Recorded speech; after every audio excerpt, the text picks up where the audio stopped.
Game of Thrones and Until Dawn are both the type of game where the story is tailored to how you play and where your choices apparently have consequences. This is noticeably truer for Until Dawn, but let's start with Game of Thrones. I'm in the very unique position of being one of 4 people on planet Earth who doesn't watch Game of Thrones. Shocking. I know. Let me just save myself a bit of trouble here before I start. No, I don't want to give it another try. No, my opinion isn't wrong. No, I shouldn't have to watch over 8 hours of the fucking thing before it becomes enjoyable. I appreciate and see that it is exceptional in many ways, but it just isn't for me. Is that such a crime?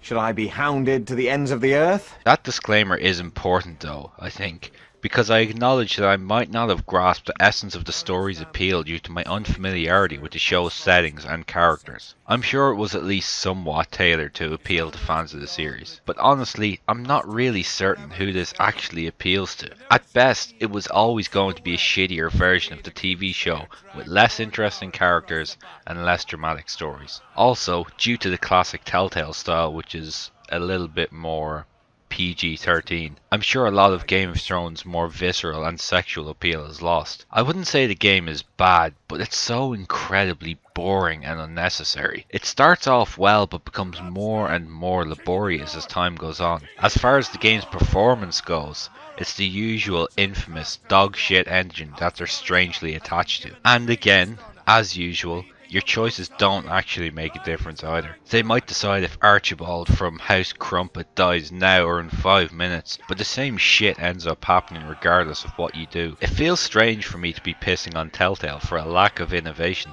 because I've previously praised them a lot for doing the exact opposite, but they really have stagnated. The studio seems to think that they have this winning formula with plenty of life left in it, but I'm really not so sure. The main problem is that Telltale's gameplay is so minimal and so redundant that the story must be no less than outstanding for one of their games to be considered great, and it's been a long time since I've experienced that. Admittedly, I haven't played Tales from the Borderlands, and that's supposed to be excellent, so we can exempt that from the conversation. They seem pretty content to nail their balls to the freshest bandwagon in town, whether it's Game of Thrones, Minecraft, or more recently, Guardians of the Galaxy, to make some easy money. But I honestly don't know if they're even selling that well, and Guardians of the Galaxy definitely had a very lukewarm reception to its announcement. I think it's time that Telltale really worked on their engine and went back to the days where they actually made original stories and really good content. On to Until Dawn, which is undoubtedly the better game of the two. The setting is both beautiful and creepy. The dialogue is believable and well written. The atmosphere is oppressive and unsettling. The use of high quality actors' likenesses and voices really makes it feel like an authentic campy horror movie experience. Just like Game of Thrones, Until Dawn promises that the story will be tailored to how you play it, except this time it actually is. There are 8 protagonists, and they can all either live or die depending on your choices and actions. The margin for failure is extremely small at times, and even the slightest mistake in an action sequence can leave you with one character fewer to control for the rest of the game. This is generally my biggest problem with games like these though. I don't like the overwhelming tension that comes with irreversible mistakes. I like having a second, a third, a fourth chance to do a section without making an error. Knowing that a slip of my finger will completely alter the outcome of the story is just too much tension in a single moment. Too much for my comfort anyway. Of course, that's also what makes Until Dawn massively successful at achieving its goals. Knowing your choices and efficiency of playing style can instantly change the story genuinely does develop copious amounts of tension, which is exactly what they're trying to do. It's only my personal neuroticism that makes it uncomfortable for me. It's not an objective flaw by any measure. I do have some legitimate reservations about Until Dawn. Although I like that they went for the cliched, campy roster of characters, it also means they're not especially likable or interesting,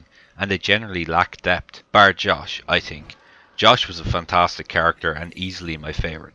Great performance by Rami Malek too. Whenever I talk to anyone about Until Dawn's characters, the conversation is never about who they like the most. It always revolves around who they dislike the most and who they like to see die. Due to that, it becomes difficult to root for people to survive, when it's more fun to see them being brutally murdered instead, especially the ones who are particularly cocky. Start getting a reservation at Dorkin now, you fucking stupid bastard! I also don't really like the direction they took the story in. Well, half of the story maybe. There was one plot twist that I really loved and one that I didn't. I'm not going to go into any more detail because I don't want to spoil it for people who haven't played it. And if you haven't, you should. That's basically all there is to say about Until Dawn. It's creepy, has lots of quick time events, sexy teenager shenanigans and interesting plot twists. Definitely recommend it. Like the video if you found it enjoyable and subscribe to see what I put out soon. I have some really interesting videos in the works that I think you guys will really enjoy. Thanks for watching and go play some games.